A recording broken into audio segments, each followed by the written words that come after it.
새해에는 모두 복 많이 받아라, 건강하라 하는 말과 함께 행동을 하게 되잖아요. 그렇죠? 여러분들은 복 많이 받으세요 할 때 어떻게 하나요? 그냥 이렇게 서서 복 많이 받으세요 이렇게 하나요? 어떻게 하세요? 합장하고, 그렇죠. 불자들은 합장하고 이렇게 하죠. 지하철 타고 가다가도 그렇게 한번 해보세요. 아유, 건강하시고 복 많이 받으세요. 모르는 사람한테도 별로 싫어하지 않아요. 미쳤다 그러지 않아요. 미쳤나 하고 바라보면서도 싫지 않습니다. 그게. 그렇죠? 복을 받으라.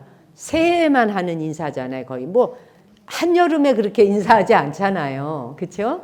예, 그래서 새해는 그저 오메가메 택배 아저씨하고 혹시라도 마주쳐지면, 요즘 대면을 하지 않으니까 못 마주치지만, 마트를 가시거나 어디 가셨을 때, 병원 가셨거나 어디 가셨을 때 그저 눈 마주치는 사람들, 그 사람하고 언제 또 마주쳐질지 모르잖아요.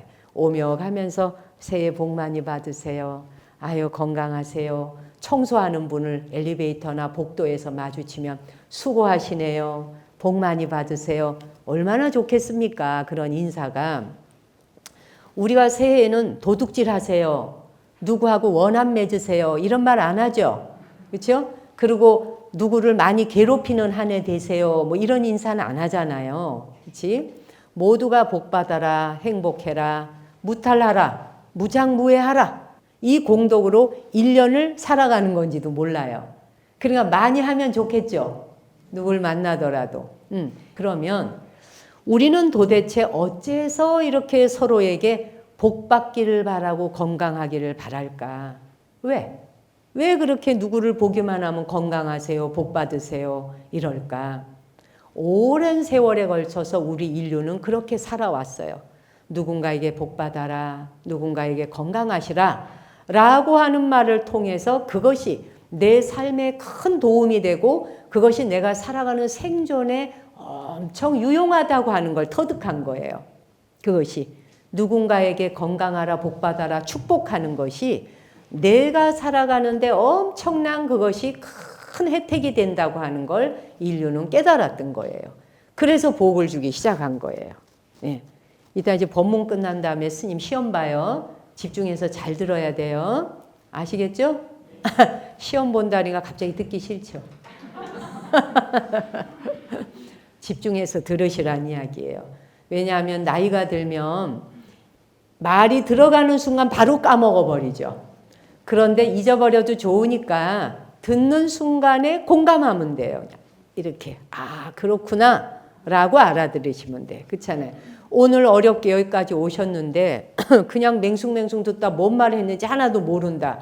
그러면 그냥 시간만 간 거잖아요. 그렇죠? 자, 그래서 누군가에게 축복을 주는 것이 우리가 참 잘 사는 것이다 라는 걸 알게 됐기 때문에 그러면 누군가에게 건강하세요, 복 받으세요 라고 하는 것이 그저 건성건성 빈말이 아니라 실제로 우리는 그 사람이 그렇게 되기를 바라면서 인사를 해요.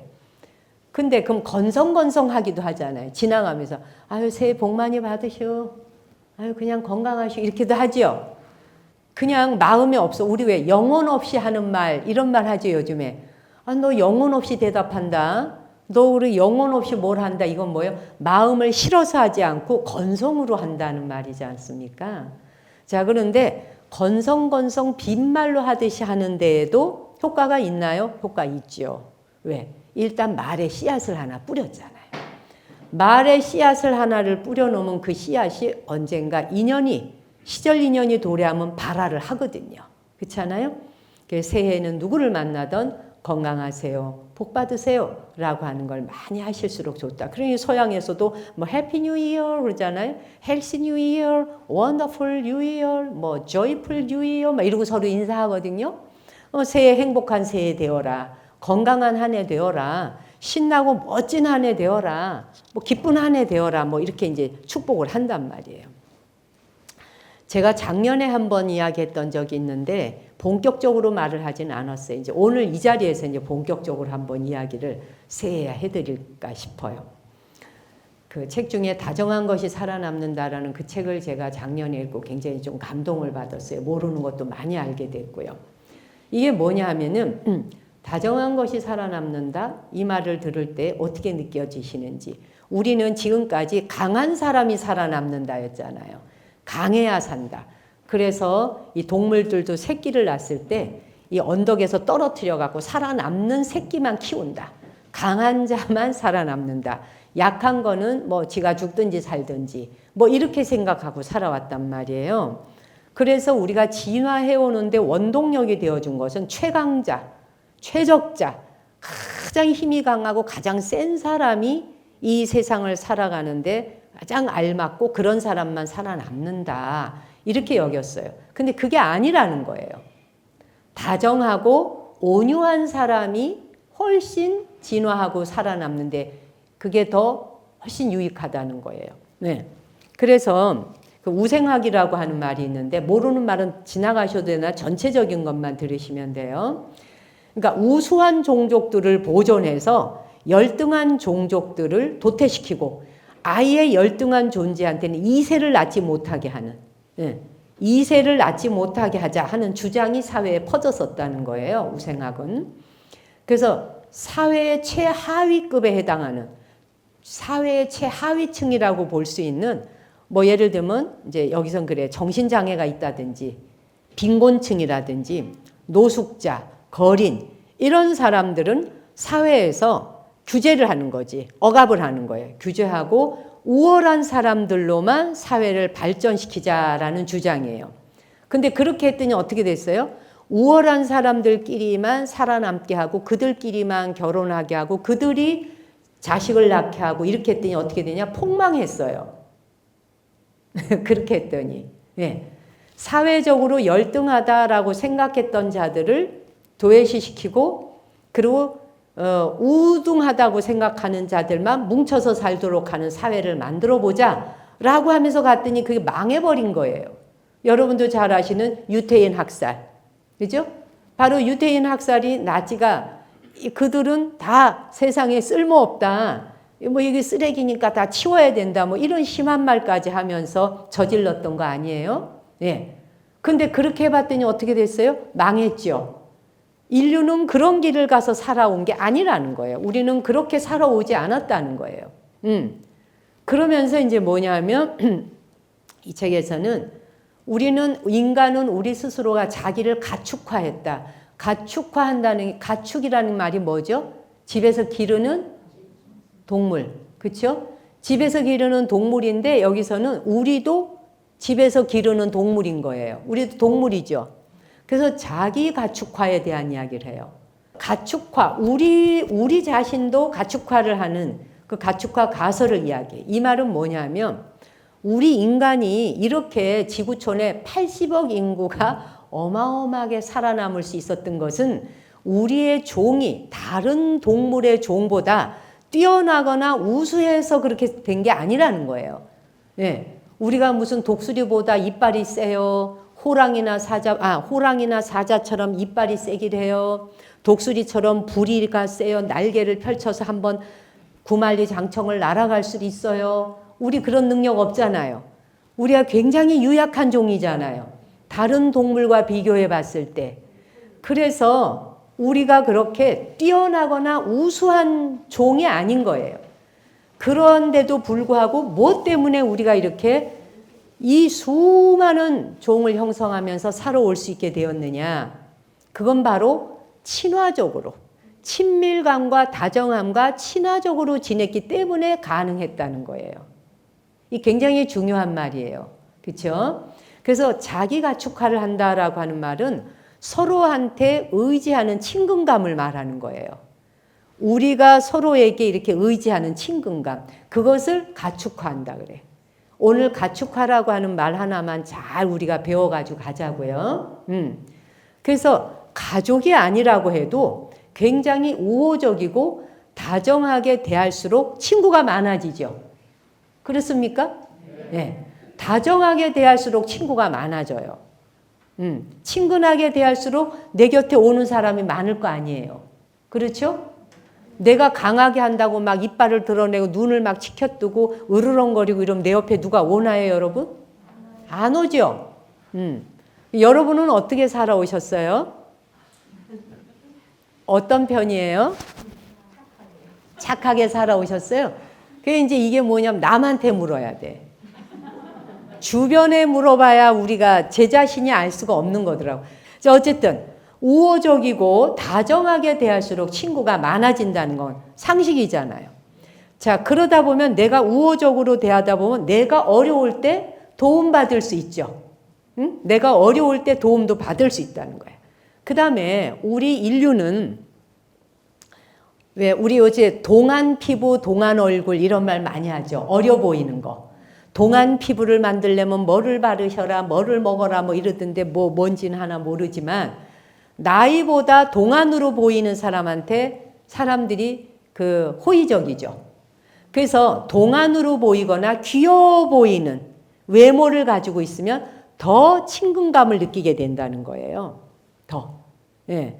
당연하죠. 그런데 그 다음에 조각처럼 아름답고 예쁜 얼굴을 가진 게 굉장히 좋을 것 같지만 하나도 뜯어 고칠 데가 없이 조각처럼 아름다운 사람은 처음에 보는 순간 와 조각처럼 아름답다 이러지만 그 사람하고 영원히 같이 살으라 그러면 안 보고 싶대요. 그래서 귀여운 얼굴 그리고 어려 보이는 얼굴 좀 어리숙하게 보이는 얼굴 이런 외모를 가지면 왠지 모르게 돌보고 싶어지고 보호하고 싶어진대. 당연하죠. 우리 왜 영상 같은 거 보면 어린아이가 애기가 막 이렇게 귀엽게 하고 있고 이러면은 그냥 빨려들면서 보죠. 동물도. 그래서 애기와 새끼를 보면은 굉장히 귀엽잖아요. 사랑스럽고 귀여운 자를 보면 그것이 내 새끼다 내 자식이다 상관없이 빨려 들어가. 그러면서 보살피고 싶고 보호하고 싶어지는 거예요. 귀엽게 생기고 어려 보이고 좀 어디 뭐가 하나 빠진 것처럼 생긴 어리숙한 것이 생존 전략에 굉장히 유익했다는 거예요. 우리가 살아남는데. 그래서 그렇게 만들어져 왔어. 이렇게 길들여져 왔어요. 그것을 가축화라 그래요. 그렇게 길들여져 왔다. 이제 이 말이 이해가 가시죠? 그래서 인간과 가장 가까운 가축일수록 어때요? 귀여운 상을 가지고 있죠. 고양이건 강아지건 뭐건. 응? 아주 귀엽고 재롱을 떨면서 이러고 쳐다보면 뭐 먹이를 안 줄 수가 없잖아요. 그냥 쓰다듬어주고 뽀뽀까지 하고 난리가 나죠. 얼마나 이뻐해요. 사랑스럽고. 그렇죠? 귀여운 상을 만들어 왔다 그래. 예, 그래서 사랑받으려고 생존하려고 살아남으려고 내가 살아남는데 가장 전략적으로 좋았던 게 사랑스러운 표정. 귀여운 표정. 그리고 조금 약간 나사가 빠진 듯 조금은 어리숙한 거 같아 보이는 그냥 어려 보이는 거. 이게 뭔지 모르게 보살피고 싶은 거예요. 보호하고 싶고. 우리가 살아가는 삶은 얼마나 많은 적을 내가 정복했느냐 얼마나 많은 전쟁을 통해 내가 영토를 확보했느냐 이것이 중요한 게 아니라 내가 살아오는 날에 얼마나 많은 친구를 만들었느냐 이 계산서를 내놓으라는 거예요. 내가 얼마나 많은 땅을 샀느냐 내가 얼마나 많은 돈을 확보해서 은행에 내가 금고에 가지고 있느냐 응? 이런 것보다도 더 중요한 게 그대가 살아온 날 중에 당신은 얼마나 많은 친구를 만들었나요? 그걸 보고 자신을 평가하라는 거예요. 응? 굉장히 중요한 말이죠. 우리가 그러니까 친구를 많이 만든다는 건 어떨 때 가능한가요? 내가 다정하고 친화력이 있고 온유하면 친구 생기죠. 거칠고 공격적이고 이러면 당연히 친구 떨어지겠죠. 그죠? 그 다음에 왜 입바른 소리 짝짝 하는 사람도 친구 안 붙잖아요. 맞는 말인데도 불구하고 입바른 소리를 짝짝 하면은 맞는 말이야. 근데 얄밉다 그러죠. 그런 말 들어보셨어요? 그런 사람을 귀엽다, 훌륭하다 하지 않아요. 그렇지 않습니까? 그래서 우리가 아까 가축화란 말했어요. 가축화는 뭐라 그랬어요? 길들여지는 것. 가축화는 길들여진 거잖아요. 고양이, 개, 여러 애완동물들 다 길들이는 거잖아요. 길들이면서 나와 가까이 친해지는 거잖아요. 친화력을 갖고 다정해지는 거잖아요. 눈빛만 봐도 아는 거잖아요. 주인의 감정이 지금 어떻다는 걸 눈빛만 봐도 아는 거잖아요. 그래서 가축화가 된다고 하는 사실은 뭐냐면 공격성이 줄어든다는 말이에요. 야생성으로 그냥 있으면 공격하잖아요. 그렇죠? 야생성 상태로 있으면 공격하고 폭력적이죠. 으르렁거리고 잡아먹으려고 덤비고. 그렇잖아요? 그런데 가축화가 된다라고 하는 말은 나쁜 말이 아니라는 거예요. 우리가 지금까지 알고 있었던 그 단어가 의미하는 바를 생각을 바꾸라는 거예요.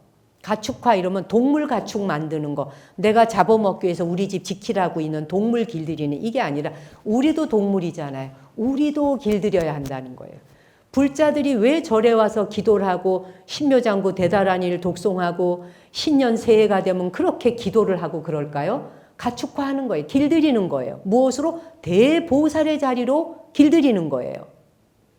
그냥 중생으로 살아가게 내버려둬서는 안 되겠다 싶은 거죠.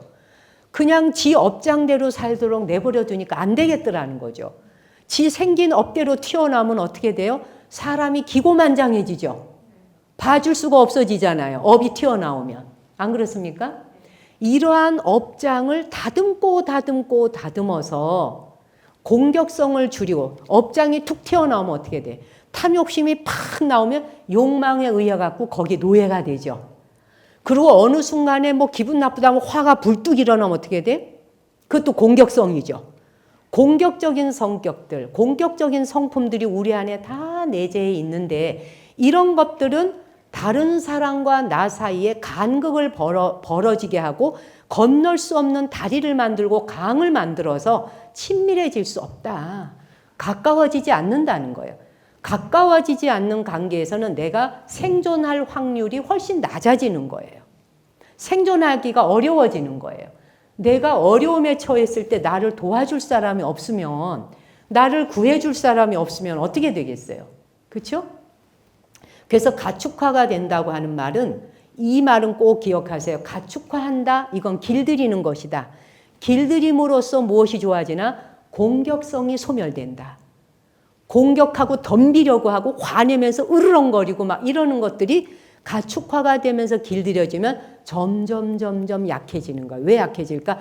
저 사람과 이 사람과 집단과 사회에 모든 사람과 더불어 같이 행복해야 되기 때문에, 함께 고통받지 않아야 하기 때문에, 그렇죠? 그래서 공격성이 줄어들어. 그리고 온유하고 친화적으로 변해가는 거예요. 그래서 길들여진다라고 하는 건 다른 사람과 가까워짐으로써 그 사람의 것을 내가 빼앗지 않는 거예요. 그래서 불자가 되는 순간에 제일 먼저 뭐를 받아? 수계받을 때 오게 받죠. 살아있는 생명을 죽이지 않겠습니다. 온유한 마음이잖아요. 자비로운 마음이잖아요. 내가 다른 생명을 죽이지 않겠다라고 하는 원을 세움으로 그 생각 하나를 가지기만 해도 다른 동물이 나에게 친근감을 느끼죠. 나를 죽이지 않겠다니까. 나를 해치지 않겠다니까. 그렇죠? 그 다음 두 번째 뭐예요? 남의 물건 훔치지 않겠다. 이것도 길들이는 거예요. 훔치고 싶은 마음이 일어나. 남의 돈 빼앗고 싶고 남의 재산 내게 됐으면 좋겠고 어떻게 해서든지 남의 것이 내게 되었으면 좋겠다는 도둑심보가 있는데 이 도둑심보를 가지지 않겠다라고 하는 게 길들이는 거예요. 그렇죠? 길들여가면서 나를 다스려가는 거예요. 그렇죠? 그리고 또 세 번째 뭐예요? 거짓말하지 않겠다. 거짓말을 하다 보면 저 사람과 나 사이에 불신이 생기겠죠. 불신이 생기면 세상에 아무것도 되는 일이 없어요. 그렇죠?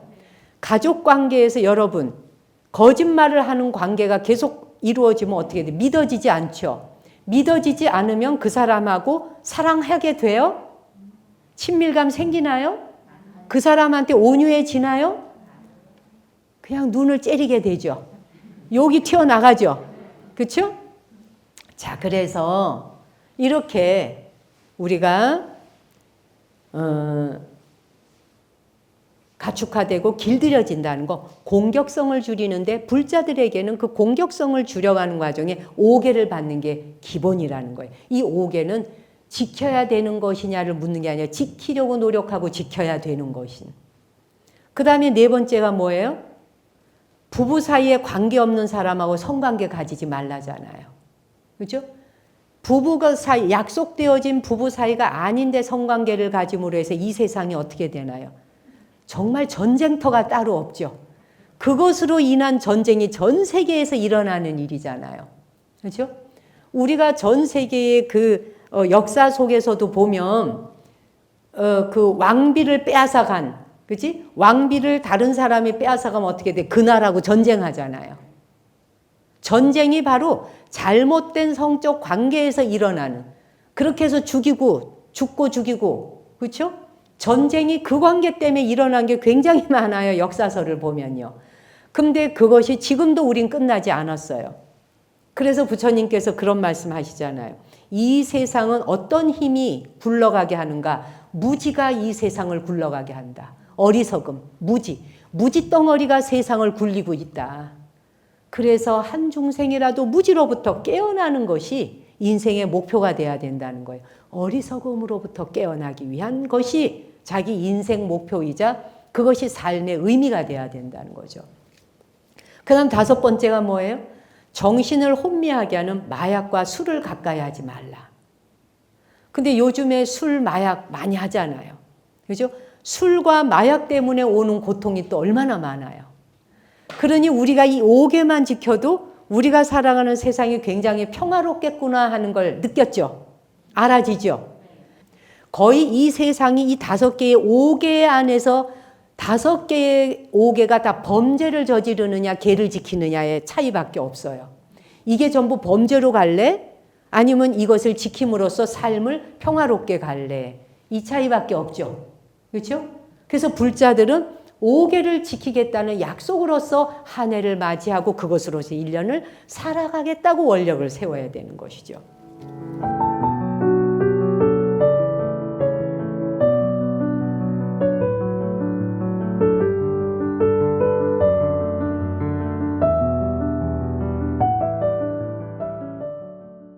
자, 어쨌든 이렇게 공격성이 줄어들고 온유하고 친화적인 사람으로 되어지는 과정을 뭐라 한다? 가축화한다.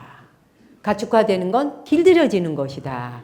그래서 우리의 옛 조상들, 인간이 우리가 살아왔던 아주 오래된 선조의 조상들을 보면 그들에 비교해서 그 옛 선조들과 비교해서 지금 현재 현생 인류인 우리가 훨씬 덜 공격적이고 훨씬 더 협조적인 관계를 갖고 있다는 거예요. 과거에 그 우리 선조들은 야생성을 가지고 있잖아요. 그 야생성을 가진 그 호모 에렉투스라 그래가지고 복원했는 것들 이렇게 그 박물관이나 이런 데 가서 보면 얼굴형이 되게 크죠. 그리고 막 눈두덩이가 푹 붉어져 나오고 이렇게 생겨 있거든요. 그 모습 자체가 상당히 공격적으로 보이는 거예요. 그런데 가축화가 된다는 건 개나 고양이나 여우나 이런 게 길들여지면 당장 어떤 변화가 오냐 하면요. 이빨과 두개골이 작아져요. 근데 야생성 있을 때 이빨 길이가 막 이만한 거 보셨어요? 막 이빨이 이만해 막. 그런데 가축화되고 길들여지면 이빨이 그렇게 클 필요가 없는 거예요. 남한테 으르렁거리면서 이런 무서운 이빨을 드러낼 이유가 없어요. 그래서 이빨도 작아지고 그리고 이 두개골도 작아지면서 예뻐지는 거예요. 예. 그리고 꼬리도 좀 짧아지고 긴 꼬리가 조금 짧아지고 그리고 귀도 조금 살짝 접혀지죠. 생물학적으로 길들여지는 순간 변화가 일어난다는 거예요. 그런데 이게 인간한테도 똑같이 일어난다는 거예요. 인간도 길들여지면서 가축화가 되는 순간 어떻게 되냐? 두개골이 작아진 거예요. 예뻐진 거예요. 이 모양이. 그런데 그 전에 오래된 선조들의 두개골은 막 이만해요. 엄청 커요. 막 눈은 여기 있는데 막 쭉 얼굴이 내려와가지고 막 이쯤에서 막 입이 있고 이렇게. 그리고 눈두덩이가 툭 붉어져 있어. 눈두덩이가 근데 우리는 덜 튀어나오고 두개골이 작아져. 이러면서 변화가 생긴 거예요. 그래서 왜 이 변화가 왔냐? 귀엽게 보이고 덜 공격적으로 보이고 온유하게 보이는 형태를 갖춰오게 됐다는 거예요. 오늘날의 저와 지금 이 자리에 와 계시는 여러분들의 얼굴은 어느 날 갑자기 만들어진 게 아니라 오랜 시간 동안 진화의 과정 속에서 상대방과 나와의 관계에서 친화력을 갖고 같이 잘 살려다 보니 함께 행복하고 같이 잘 먹고 잘 살자가 되려다 보니까 변형시켜온 얼굴이라는 거예요. 굉장히 중요한 얘기죠. 본래 태어나고 보니 이렇게 생긴 얼굴이 아니라 본래는 이렇게 생긴 게 아니에요. 야생성은 굉장히 거칠고 험악하게 생긴. 근데 그렇게 생기다 보니까 우르렁거리고 막 공격하게 되잖아요. 이래서는 안 되겠다 싶었던 거죠. 그래서 좀 귀염성 있게, 응? 그리고 좀 어려 보이게, 예뻐 보이게. 그러다 보니까 상대방들이 귀여우니까 어떻게 돼? 보살피고 싶고, 보호하고 싶고, 도와주고 싶고, 뭘 주고 싶어지고, 이런 얼굴을 만들어 오게 됐다는 거예요. 굉장히 재미있는 내용이죠. 네. 근데 표정은 하나도 재미가 없어 보여요. 재미있으세요? 네. 네. 그러니 여러분이 키우고 있는 집에서 키우는 개나 고양이나 그 밖에 다양한 애완동물들 그리고 인간 이 모두가 서로가 잘 살고 행복하게 살고 의존해 살고 보살피고 보호하기 위해서 진화하는 과정에서 공격성을 덜어내고 온유하고 온화함으로 변형시켰다라는 거예요. 그래서 우리 순화한다 그러잖아요. 성격을 순화시켜 뭐 이런 순화한다는 말이 어떻게 돼? 동물을 순화하면 가축화되는 거예요. 식물을 순화하는 걸 작물화한다 그러죠. 요번에 작물 농사가 잘 됐어, 잘 안 됐어 이게 인간이 길들이는 거잖아요. 그렇죠? 농작물도 인간의 손에 의해 길들여지죠. 그렇죠? 그리고 균류, 버섯이나 곰팡이들 균류, 이 균류도 순화를 하잖아요. 그것을 용균화라 그러거든요. 예. 그래서 가축화한다. 또 그리고 작물화한다, 용균화한다. 그 말은 개가 우리 인류에게 있어서 가장 가축화가 제일 먼저 된 게 개래요. 개. 한 3만 년 정도 가까이 됐다 그래. 3만 년 정도 또는 뭐 1만 년. 이런 세월을 가축화 이루어졌다 그래. 그런데 식물은 이 중동 지역에서 곡물을 기르기 시작한 것이 가장 빠른 게 작물화시킨 거. 이 먹거리를 생산하기 위해서 농작물들을 작물화시켜서 우리 인류가 다 같이 먹고 살아야 되다 보니까 얘를 길들여야 되잖아요. 지 생긴 대로 해서 뻣뻣하게 생긴 거 이런 거 논아 먹을 수 없어지잖아요. 그것이 작물화한 게 1만 2천 년 가까이 된대요. 이런 것까지 여러분이 다 알아두셔야 되는 뭐는 아니나 그렇구나. 새로운 지식, 새로운 내용을 저도 공부해 보니까 너무 재미있어서 그래서 여러분들한테 이런 걸 알려드려 보는 거고요. 이런 거는 많은 국민들이 공유해야 돼요. 듣고 또 들어서 그러면 우리의 생각이 바뀌어요. 사고방식이 바뀌어요. 새로운 지식을 쌓아가다 보면 우리 생각이 바뀌고 그럴 때 다른 사람을 바라보는 눈이 바뀌어요. 아, 그렇구나.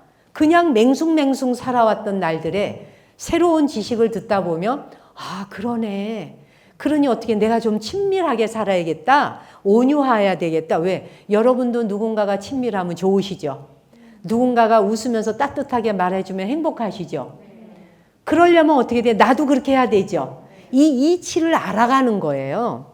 그리고 보세요. 여러분이 드시는 치즈나 뭐 요거트나 그 다음에 이렇게 뭐 또 마시는 술이나 발효된 빵 이런 거 전부 뭐예요? 뭐가 만들어요? 그런 거는. 균이 만들잖아요. 치즈도 균이 만들고, 그렇죠? 요거트도 균이 만들고, 그 다음에 발효시키는 빵도 균이 만들잖아요. 된장, 다 발효시키는 건 균이 있어야 만들어지잖아요. 곰팡이 균이 있어야 되잖아요. 된장이 곰팡이 균 없이 만들어지나요? 그런데 이 생명들에 대해서 우리가 생각해 보고 된장 먹냐는 거예요. 그렇죠? 이러한 균류들 또한 다양한 경로를 통해서 변화하는 가운데 그걸 거쳐서 진화해 왔다는 거예요. 우리가 지금 먹고 살고 있는 이 모든 것들이 인간의 얼굴도 몸 체형도 두개골도 이 치아라는 이도 전부 다 그렇게 진화해 온 거예요. 이 조상 대대로 내려오면서 야 이건 좀 아닌 것 같아. 이렇게 바꿔보자. 야 그건 좀 못 쓰는 것 같아. 저 사람이 무서워하잖아. 저 사람이 싫어하잖아. 그건 하지 말자. 이러면서 좋아하는 형태로 구조를 만들어 온 거죠. 이러면서 진화해 온 거예요. 먹거리도 마찬가지고. 오늘 굉장한 공부죠, 이거. 그 협력이라고 하는 것이 곧 우리가 생존하는 데 유리하도록 만들었다는 내용이에요. 협력하지 않으면 살 수가 없었던 거예요. 자기 혼자 독불장군으로 무인도에서 살 수 있어요? 그래서 협력을 하게 됐고, 그런데 협력은 무엇을 통해 협력을 하게 되나? 협력의 바탕에 뭐가 있어야 될 것 같아요, 여러분? 뭐가 있으면 협력하게 돼요? 의리, 신뢰. 그렇죠? 신뢰가 있어야 협력하지. 불신이 일어나는데 믿지 못하는 사람하고 협력돼요, 여러분? 믿지 못하는 사람하고는 사업도 못하죠. 믿지 못하는 사람하고는 아무것도 같이 못해요. 그래서 유유상종, 끼리끼리 모인다. 이런 말도 하잖아요. 그렇죠? 협력을 한다라는 건 바탕에 신뢰가 쌓여야 된다는 거예요. 절에 오시면 도반들끼리 모이는데 협력하는 도반은 신뢰가 있는 도반하고 함께 뭔가를 봉사도 하고 싶죠. 신뢰가 굉장히 중요한 거예요. 자, 신뢰가 왜 그토록 중요하냐? 신뢰, 믿음이라고 하는 신뢰가 구축이 되면 당장 이 사회가 자, 불신과 신뢰를 놓고 볼 때 불신이 쌓이면 당장 범죄율이 높아지죠. 믿지 못하는 세상 속에서 범죄율이 높아지는 거예요. 그 범죄도 흉악범이 많아져요. 그렇죠? 그 다음에 믿지 못하는 불신 사회에서 자살률도 높아요. 불신 사회가 얼마나 고통스럽고 괴로운 것인지를 알겠죠. 말하자면 불신의 사회를 성형수술해야 되는 거예요. 신뢰의 사회로. 우리는 신년새해가 될 때 무엇을 어떤 마음가짐으로 내가 1년 살아갈까 할 때 신뢰를 더욱더 구축해가는 내가 되리라는 생각을 해야 돼요. 믿음을 주는 사람으로 살아가리라. 불자에게는 그 신뢰를 구축해가기 위해서 할 수 있는 행동거지의 기저가 되어주는 게 바로 오계예요. 5가지 오계를 내가 불자로서 지켜가기 위해서 노력하리라. 이런 생각만 해도 신년 한 해를 그냥 신년 새해 복 받고 건강해지고 1년을 잘 살아갈 수 있게 되는 거죠. 자, 그래서 신뢰를 하면 당장 반대로 말하면 되죠. 범죄율이 줄어들죠. 흉악범이 줄어들겠죠. 그리고 또 자살률이 줄어들겠죠. 우리나라가 OECD 국가의 자살률 1위 국가잖아요. 이건 뭐가 잘못된 거죠. 경제대국의 세계의 경제대국으로 10위 안에 드네. 1인당 국민 GNP가 13위 안에 드네. 이게 하나도 자랑스럽지 않도록 만들어주는 거. 우리가 그만큼 잘 살도록 노력하고 달려왔으면 달려왔는 그 부와 잘 살게 된 것이 그런 것들이 우리가 살아가는 세상이 더욱더 신뢰를 하는 세상을 만들어주는 데에 재산이 돼야 되잖아요. 근데 그게 하나도 재산으로 써먹지를 못한다. 그럼 뭐 잘못된 거죠. 이렇게 먹고 살만한 세상이 되었는데 그럼에도 불구하고 자살하는 사람의 60%가 생계 유지가 안 돼서 자살한대요. 너무 슬픈 일이잖아요. 생계 때문에 죽는 거예요.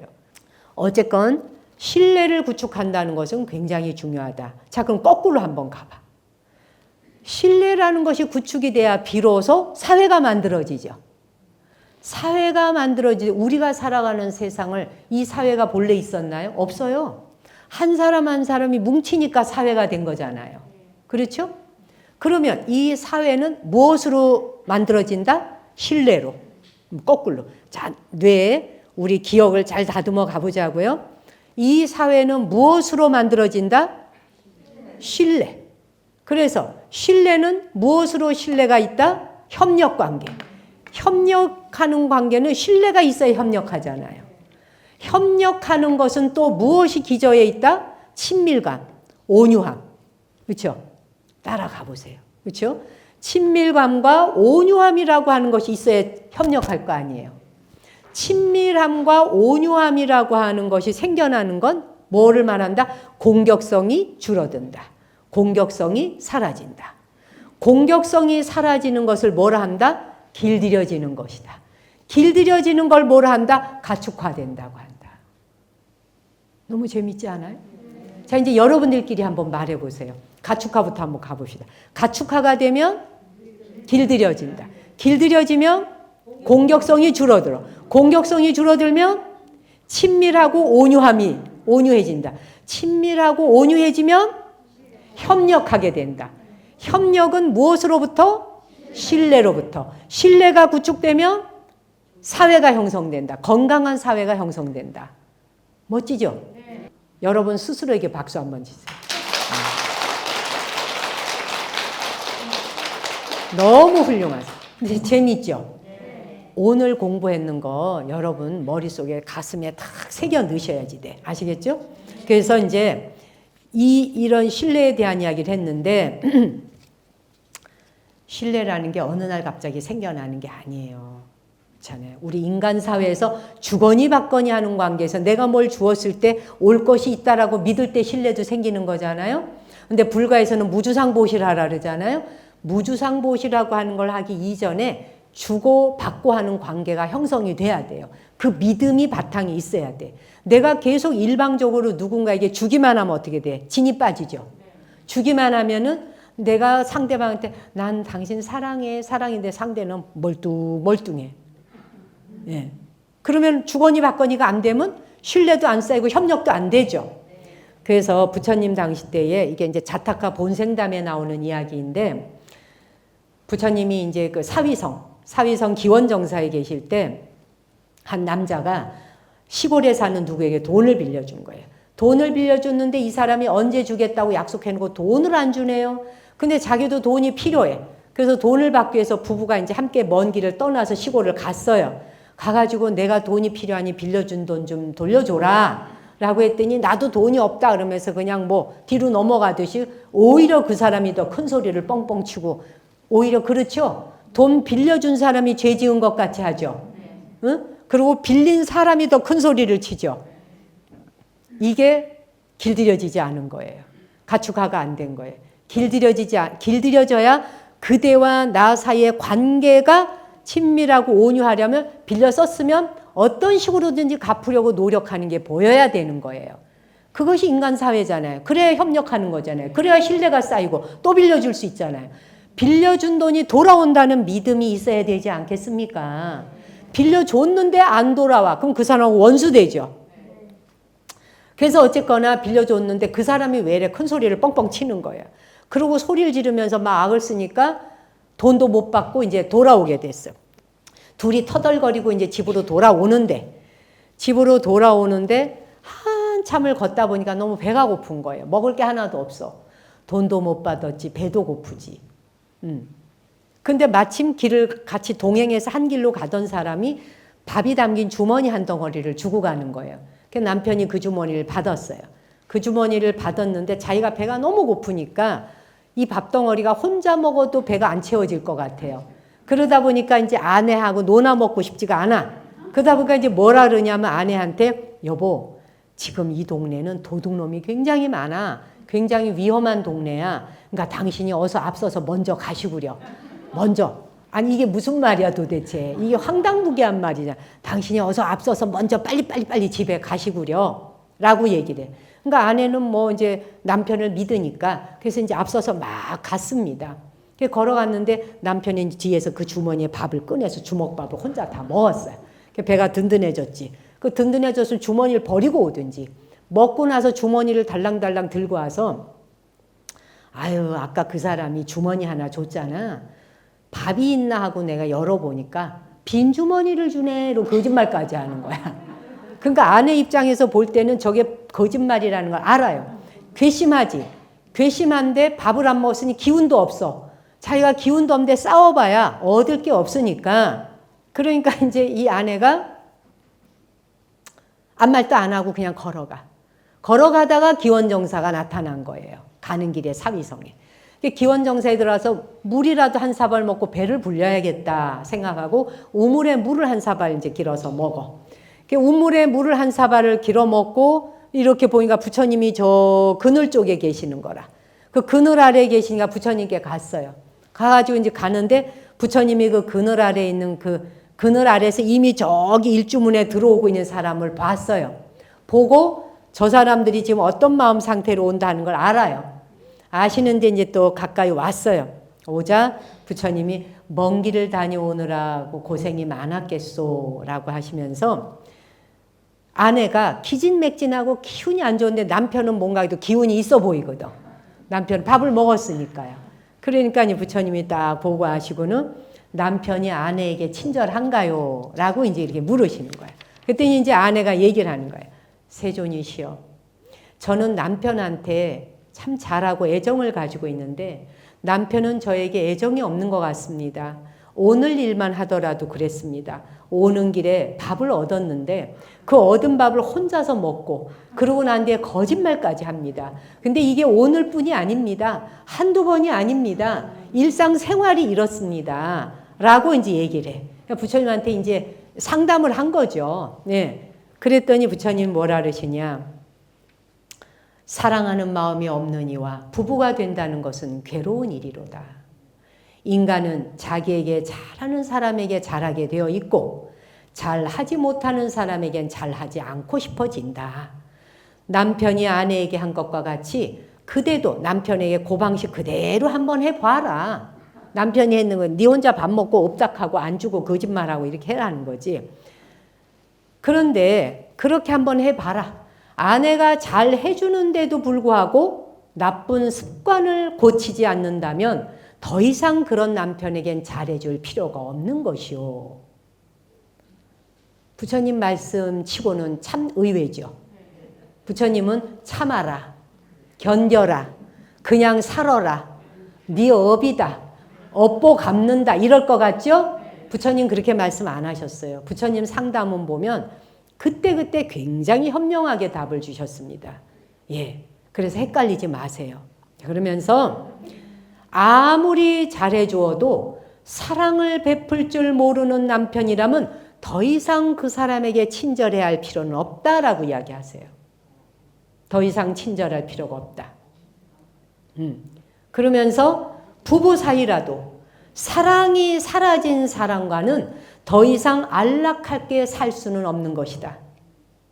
새들이 열매가 없는 나무를 떠나는 것과 같이 먹을 것이 없는 나무에 새가 붙어 있지 않잖아요. 새들이 열매가 없는 나무를 떠나는 것과 같이 남편의 곁을 떠나서 자신의 삶을 살아가도록 해봐라. 이 세상에 행복하게 살 곳은 많다. 안 찾아봐서 그렇지. 거기 코 박고 살아서 그렇지. 거기 눈 박고 살아서 그렇지. 거기를 벗어나면 죽는 줄 아니까 그렇지. 그렇지 않다. 이 세상에는 그대가 행복하게 살 곳은 많이 있다. 이렇게 얘기를 하셨어요.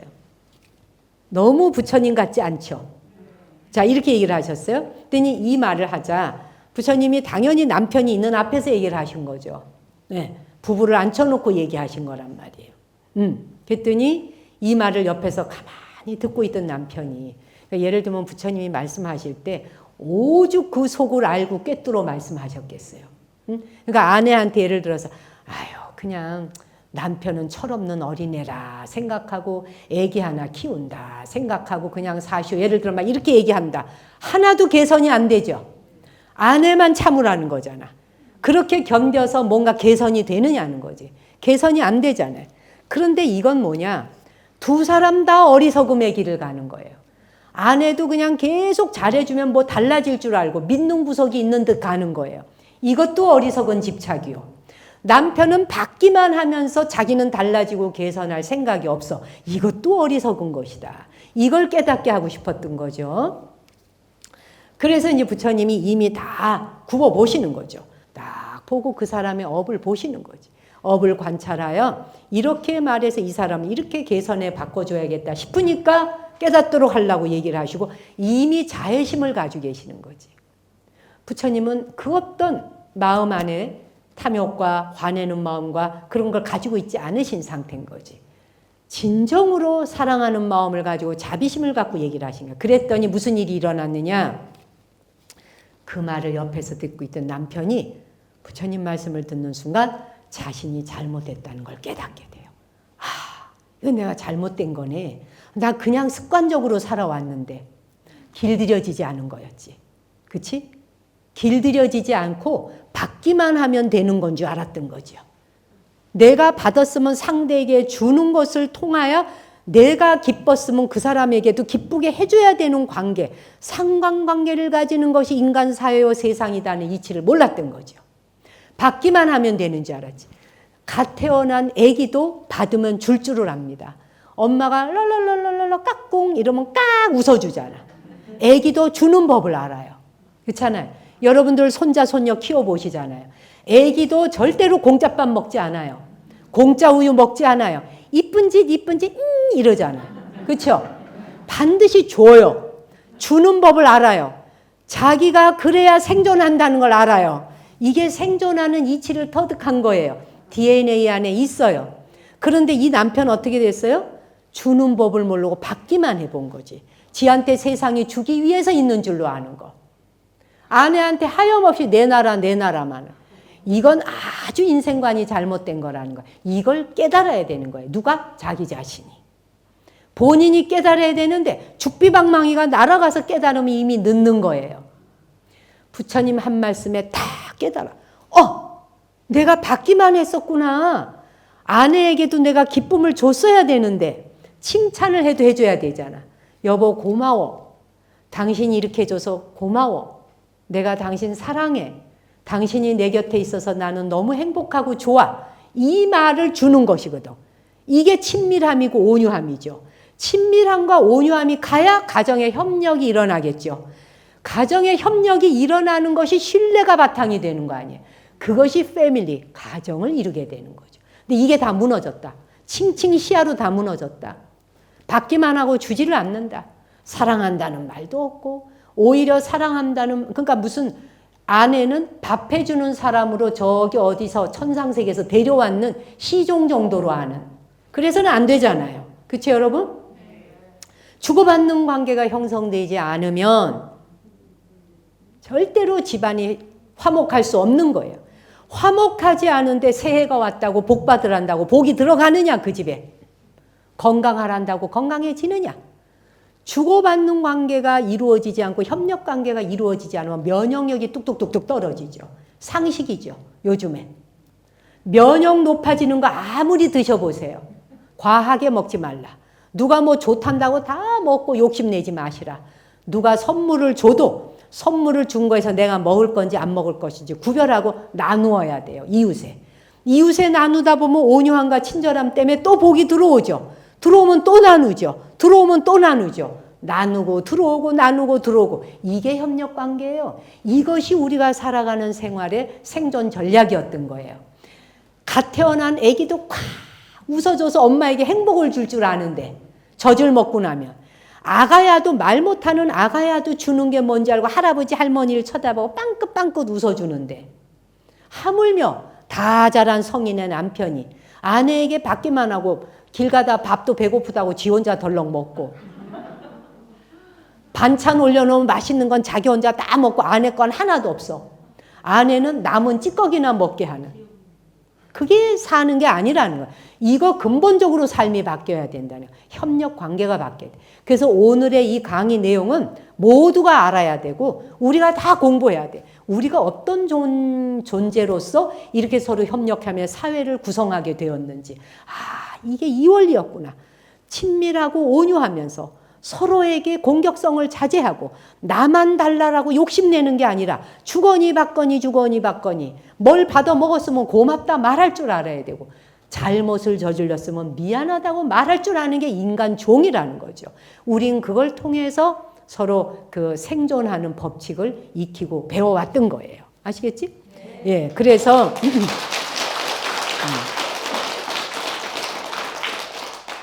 오늘 제가 들려드렸던 그 이야기를 이제 총정리하면서 이제 마무리하겠습니다. 새해가 되면 불자들은 절에 가면 신령 기도를 합니다. 정초기도.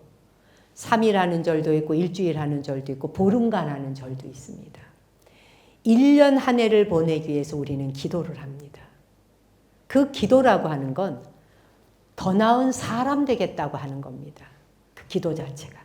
아까 말한 것처럼 우리 스스로를 더 나은 사람으로 길들이는 것입니다. 여기서 길들인다라고 하니까 길이 드니까 노예가 된다? 그거 아닙니다. 길이 든다라고 해서 나의 자율성이 사라지는 거 아니고 내 주인공 자리가 없어지는 게 아닌 거예요. 오히려 더 큰 자비심과 자애심으로 상대방에게 내가 무엇인가 보시를 베푸는 거죠. 그것으로 통하여 나의 성불의 길을 앞당기는 거죠. 그래서 불가에서는 신년에 이런 정초기도를 하면서 기도를 통해서 엄청나게 우리 스스로를 순화하는 거예요. 곱비 풀린 망아지가 마구잡이로 들뛰는 것과 같이 그것을 잡아주고 곱비를 잡아주고 길을 들여서 만 중생의 행복을 위해서 그렇게 하는 거예요. 자신의 행복과 다른 사람의 행복을 위해서 그렇게 기도를 하는 거예요. 기도를 하다 보면 어떻게 되나? 사람이 이렇게 내가 내 업대로 살면 안 되겠구나 하는 자각이 일어나죠. 그리고 내가 여태까지 모르고 살았는데 나한테 이렇게 좋지 않은 습관이 있네. 이런 거 발견할 때 있으신가요? 이건 나한테 별로 좋지 않은 습관이네. 내가 남 앞에 말을 좀 툭툭하고 그냥 나 생긴 대로 말하고 그리고 나는 정직해. 나는 숨길 줄 몰라. 그냥 있는 그대로 말해. 얄밉다 그랬죠 아까.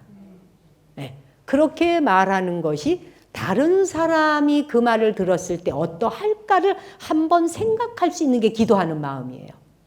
부처님 앞에 와서 꼭 법당에 와서 기도하는 것도 훌륭한 일이지만 한번 내가 하는 행동을 되짚어 돌이켜볼 수 있는 그 자리가 바로 법당이에요. 그 생각을 탁 돌이킬 수 있는 자리가 법당이에요. 자기 마음 법당을 돌이켜야 돼. 자기 마음 법당 안에 모셔져 있는 부처님에게 슬픔을 주어서는 안 되는 거예요. 마음 법당 안에 있는 부처님을 함부로 대해서는 안 돼. 공경심을 갖고 대하셔야 되는 거예요. 그래서 불자들은 어떻게 하나요? 원력을 가져야 되는 거예요. 발원. 한 해가 되면은 꿈을 가지고 한 해를 어떻게 살겠다 이런 얘기 하시잖아요. 불자들은 원력을 가지는 거예요. 우리 스님들도 다 원력을 가지죠. 불가에 보세요. 법장비구라고 나무 아미탑을 연불 하시죠. 아미타 부처님이 48가지 대원을 가지셨잖아요. 48대원. 약사열애 부처님이 12가지 12대원을 가지셨잖아요. 그렇죠? 보현보살이 10대원을 가지셨잖아요. 승만부인도 10가지의 대원을 가졌잖아요. 대원력을 가지는 게 불자의 자세예요. 불자는 우리 스스로 주인된 자로 나아가고 내가 다른 사람을 슬프게 하지 않고 다른 사람을 공격하지 않고 다른 사람을 고통스럽게 하지 않기 위해서 가져야 되는 것이 원력이에요. 대원을 가져야 되는 거예요. 그래서 이 많은 분들 부처님께서 해놓으신 대원 중에 여러분이 마음에 들고 좋은 게 있으면 몇 개를 뽑아서 3개 정도의 대원을 가져보시라. 그 원력을 가져보실 필요가 있죠. 이런 보살의 대원이 우리의 상구보리 하와 중생 하잖아요. 위로는 보리를 구한다. 즉 내가 더 나은 사람으로 길들여 더 나은 사람으로 내가 친화적으로 온유한 사람으로 나를 바꾸어가고 변화해가. 그게 상구보리잖아요. 협력하는 사람으로 가는 게 상구보리잖아요. 하와 중생, 만 중생을 다 깨달음에 들도록 그분이 깨달음을 완성하도록 내 원력은 끝날 날이 없습니다. 그죠? 지장보살님의 원력은 뭐예요? 지옥에 와 있는 중생을 완전히 마지막 남은 한 중생까지 다 건져 올리지 않는 이상 부처되는 걸 뒤로 미루겠습니다. 그 지옥을 제가 지키겠습니다. 그 중생 곁에 제가 있겠습니다. 이게 대원이에요. 어마어마한 원력이잖아요. 그런데 원력은 커야 된다고 제가 수도 없이 이야기했어요. 코끼리 발자국을 찍듯이 알아. 모든 동물의 발자국은 코끼리 발자국 안에 들어간다. 호랑이 발자국도, 사자 발자국도, 독수리 발자국도, 인간 발자국도 코끼리 발자국 안에 다 들어간다. 그와 같이 큰 원을 가지면 쪼잔쪼잔한 자그마한 원들은 그 속에 다 포함된다. 만 중생이 다 깨달음 성취하시기를 바랍니다. 모두가 고통받지 않기를 바랍니다. 이렇게 했는데 그 모두가 고통받지 않기를 바라고 모두가 행복하면 좋겠고 모두가 건강하면 좋겠다라고 원을 세웠는데 그 속에 나도 포함되고 내 가족도 들어가고 내 친척도 들어가고 내 친구 들어가고 다 포함된다는 거죠. 원 세우기 아주 쉽죠. 크게 세우면 그 속에 어떻게 된다? 다 포함된다. 좋잖아요. 요만한 원력 세워가지고 하나하나 주머니 속에 끼워 맞춰 넣느라고 고생하지 말고 우리 집안 잘 되기를 우리 자식 잘 되기를 요것만 바라지 말고 그걸 별원이라 그래. 별원. 따로 별자. 별원. 별원도 하되 대원도 해야 된다는 거지. 응? 총체적인 원도 세워야 된다는 거지. 두 가지의 원을 불자들은 동시에 세우는 것으로서 한 해를 시작해야 된다. 그래서 그 한 해는 그 원력 세운 대로 가본다. 그 원력은 거대하게 세워서 씨앗 하나 딱 뿌려놓으면 그 씨가 발아할 때가 온다. 여름에 봄에 나올지 여름에 꽃 필지 봄과 올 겨울에 꽃 필지 어떤 것이 나에게 내가 씨앗 뿌려놓은 것이 내 앞에 당도한다. 아시겠죠? 그런 마음으로 반드시 원을 세워보시라. 원력을 세운 한 해, 자기가 어떤 사람으로 살고 싶은지, 예를 들면 나는 부처님과 같은 자비심을 가진 사람으로 한 해를 살겠습니다. 이것도 원이죠. 부처님과 같이 나는 지혜를 가진 지혜 종자가 커지는 사람으로 살겠습니다. 이것도 원이죠. 그리고 또 아니면은 나는 별로 웃지를 잘 않는 사람인데 웃는 연습을 해서 남에게 웃음의 복을 주는 사람으로 한 해를 살겠습니다. 이것도 원력이죠.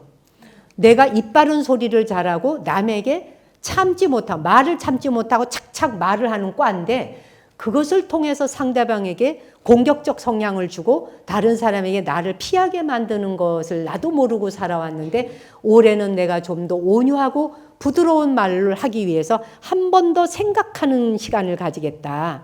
그래서 내 말을 참고 인내하면서 다른 사람에게 상처 주는 행위를 멈추겠다. 그런 행동을 자제하겠다. 그런 한 해로 내가 살아보겠다. 이런 원력을 가지실 수 있잖아요. 웃음 주는 원력. 그죠? 어렵지도 않죠. 돈도 안 들죠. 여기 관음사 와서 보니 제가 저절로 오늘 술술술술 여러분 앞에 말이 나오네. 왜? 너무 좋아서. 우리 지민 스님께서 관음사라는 이 절을 이렇게 상자 원각 스님과 함께 거룩하게 만들어 놓으시고 깔끔하고 별로 군더더기가 없어요. 이런 법당에 오셔서 그냥 같이 스님과 기도를 하시면 저절로 기도에 힘을 받으실 거예요. 이건 제가 거저하는 소리는 아니에요. 그냥 하는 소리가 아니라 지민 스님의 연불은 정말 믿으셔도 됩니다. 연불 잘하시는 스님들이 아직은 계시지만 여러분이 가까이에 만나 뵙는 게 그렇게 흔하거나 쉽지는 않습니다. 근데 아까 잠시 전에 청법가 하시는데 청법가 목소리 속에 스님이 마이크를 들고 하시는데 그 연불 가락의 톤이 나오시더라고. 그냥 착 가라앉아. 들뜨는 마음을 잠재우는 그런 힘이 있어서 제가 오늘 감히 여러분께 지민 스님이 연불 함께 스님과 연불하시고 연불하는 공덕을 통해서 온유하고 친밀감을 가진 사람이 되고 여러분의 가정이 협력적이고 그 협력의 밑에는 신뢰가 쌓이고 그래서 행복하고 다복한 가정을 이루어서 여러분의 삶이 풍족하시기를 부처님 전에 기원드립니다. 법문 마치겠습니다.